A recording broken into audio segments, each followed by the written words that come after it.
buckle up, folks, because Season 21's Episode 7 of Deadliest Catch brings us jaw-clenching tension, wild gambles, frigid tempers, and more gigantic crustaceans than you can shake a bait bag at.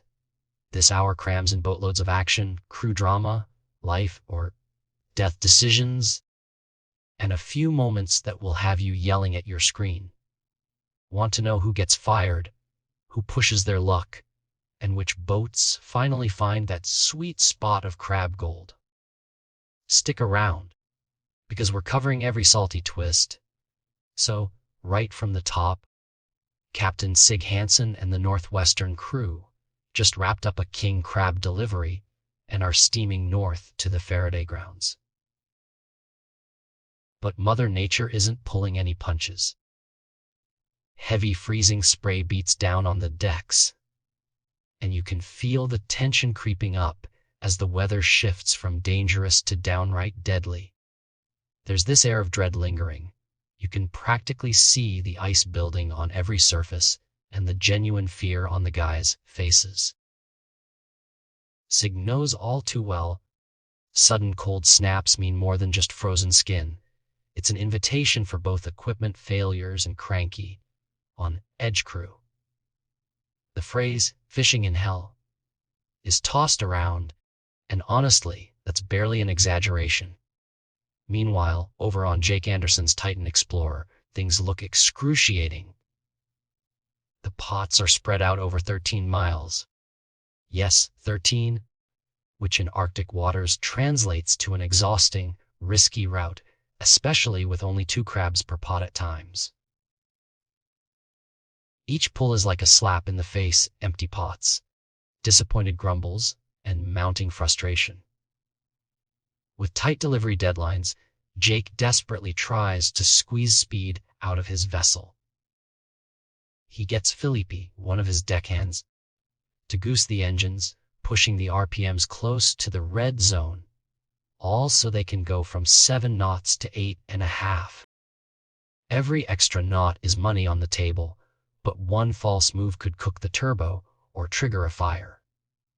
It's a real fly fast or die trying scenario, and you can feel Jake's stress through the screen. Adding to the pressure, the crews are racing to catch king crab before flipping to the Bairdi snow crab season. And that tight turnaround is making everyone snappier than a hungry king crab.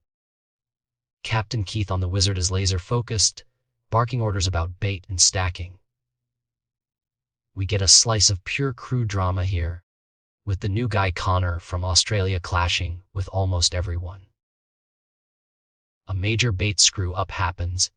Pots are stuffed with black cod heads, which do not fish for red king crab. Instead of teamwork, it's escalating arguments, muttering under the breath, and the old, too many captains, not enough sailors, problem. Mia, one of the most energetic deckhands, is running circles around the guys, working double while others let her haul the load. Keith loses it. He's had it with the lazy attitude, and especially with Connor's complaints and lack of experience in tough conditions. This friction comes to a boiling point when the pots that Connor baited come up with almost 0 crab, despite earlier success when the right bait was used. Keith pulls Connor aside, gives him a brutal, no-nonsense reality check, then lays down the hammer. Connor's fired. Effective immediately. Don't even show your face on deck. That moment is icy enough to match the Bering Sea. Keith's had his fill of dead weight, and he makes it clear bad apples will not be tolerated, not when the rest of the crew is risking life and limb. While the Wizard navigates this personnel mess, Sig's Northwestern faces its own challenge. The ice keeps building, threatening to immobilize the boat. The original plan, heading further north, gets scrapped. Instead, Sig calls for a pivot, setting pots wherever they can before the whole operation freezes over. It's a tense gamble, and the first few pots are a dud, barely any crab. But then comes an unexpected twist. 2 pots, tangled together, come up loaded with big, healthy crab. This little accident gives Clark from Sig's crew an idea. What if they intentionally stack 2 pots side by side and launch them at once? It's risky and could make a giant mess, but luck favors the bold. At least sometimes. Back on the Titan Explorer, Jake finally tries a floating bait trick to lure crab off the edge of an underwater ridge and into the pots.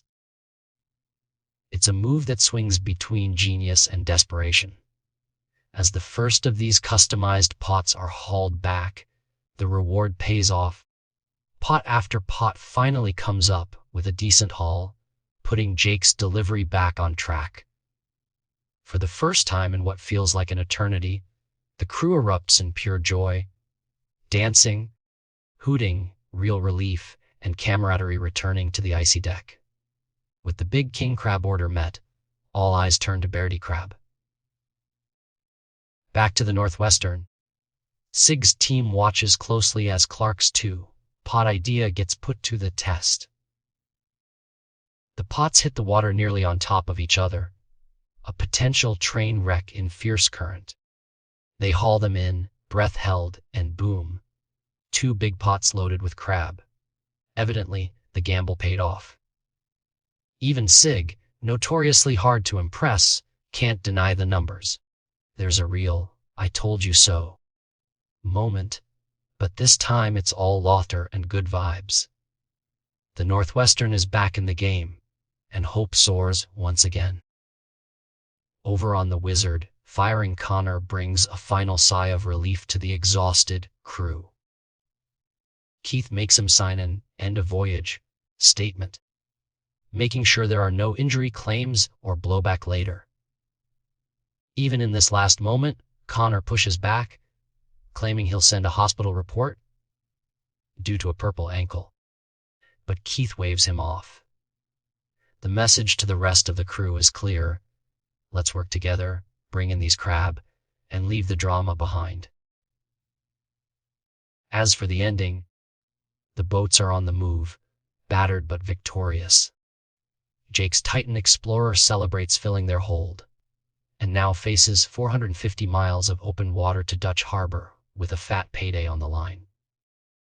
On the Northwestern, Clark revels in his 2-pot win, stacking up impressive crab hauls. Sig's gamble fizzled in some areas, but the episode ends with a sense of triumph, teamwork, and hope, the perfect setup for the next chapter. So in a nutshell, Episode 7 is a showcase of risk versus reward, crew chemistry at the boiling point, and that classic Deadliest catch mix of strategy, danger, and raw excitement. We had fierce storms, mechanical risks, experimental fishing tactics, and some good old-fashioned drama. Failing crew were cast off, bold new ideas scored big, and every last pot felt like a do-or-die moment. All right, crab fans, that wraps up our full recap and ending explained for Deadliest Catch Season 21, Episode 7. What did you think of Clark's double pot launch? Did Jake's floating bait trick surprise you? And was Keith right to give Connor the boot? Drop your thoughts in the comments below. Let's talk crab. Plus, if you enjoyed diving into the action with us, don't forget to hit that like button, share your favorite moments, and subscribe for more weekly recaps and behind the scenes breakdowns. Till next time, keep it salty.